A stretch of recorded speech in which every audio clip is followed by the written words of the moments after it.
Our next speaker, I'm sure again all of you will know, she's from CND, the Campaign for Nuclear Disarmament. She's the Vice President of that organisation now, but has been part of the coalition that has organised the national demonstrations and has been a regular speaker at those demonstrations, and was also part of the delegation, I think, that set off last Saturday. So thanks, Kate, for coming. Thank you very much indeed. And can I just start by sending our love and solidarity to Ben and to Chris and to all those unjustly arrested, charged and imprisoned.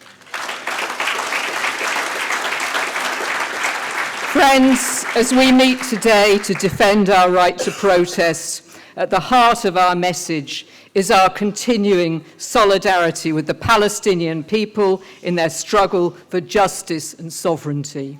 We will never give up this cause. We will never cease our protest until Palestine is free. It is to end the genocide and war crimes that we have taken to the streets, that we have campaigned and lobbied for over 15 months. And it was to stop our government's support for genocide and demand an end to the bias of the BBC that we met in Whitehall last Saturday, and that a delegation sought to lay flowers in memory of all those so brutally slaughtered.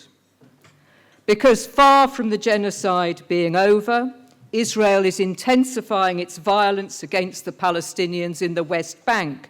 It has shifted its focus from Gaza to Jenin to the communities near Nablus and Ramallah. There can be no doubt of their intention to shift their onslaught back to Gaza. We must step up our work to prevent that, because our work is not over, nor will it ever be until Palestine is free.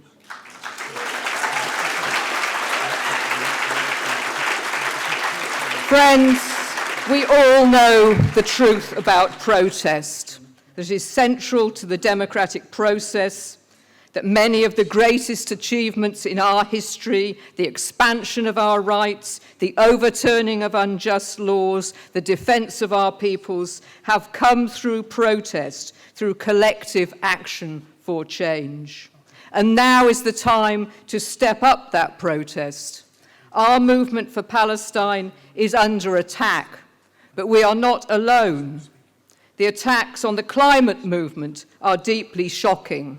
The sentencing is draconian.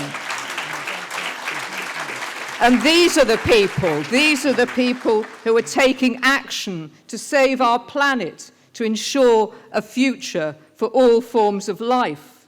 And what does our government do instead? It's sabotaging the climate and nature bill, abandoning our climate targets, destroying the lives and livelihoods of untold numbers. And Labour MPs have been ordered to sink that bill.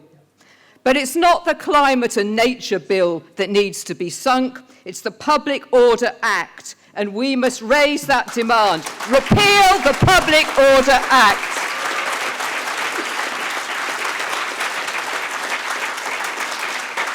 Because, friends, as Amnesty has rightly stated, that act has ushered in a dark new era for protest rights in the UK. The police have been given license to close down almost any protest they wish, and we are now seeing that unfolding. In a world where the far right has risen exponentially, and the second Trump term is bringing ever greater abuses, the need to protest has never been greater. And when we protest on the streets in our many thousands against the rise of the far right here, as we will increasingly need to do, we will not be prevented from defending our communities, from exercising our humanity, because we cannot allow the overturning of our rights, and we will not allow it.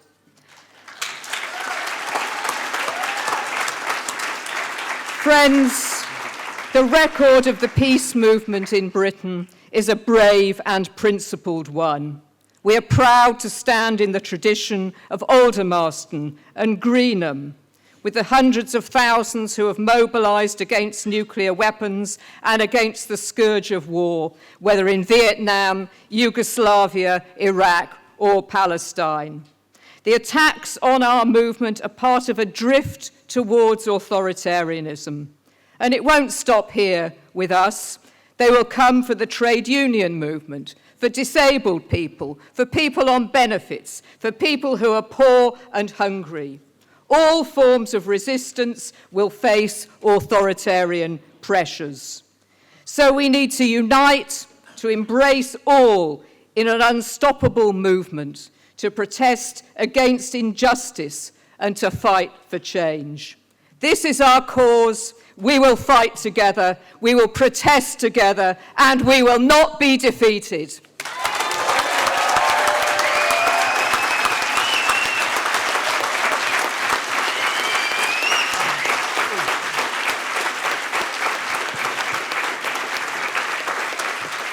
Thanks very much, Kate. I see retirement is going well for you as well.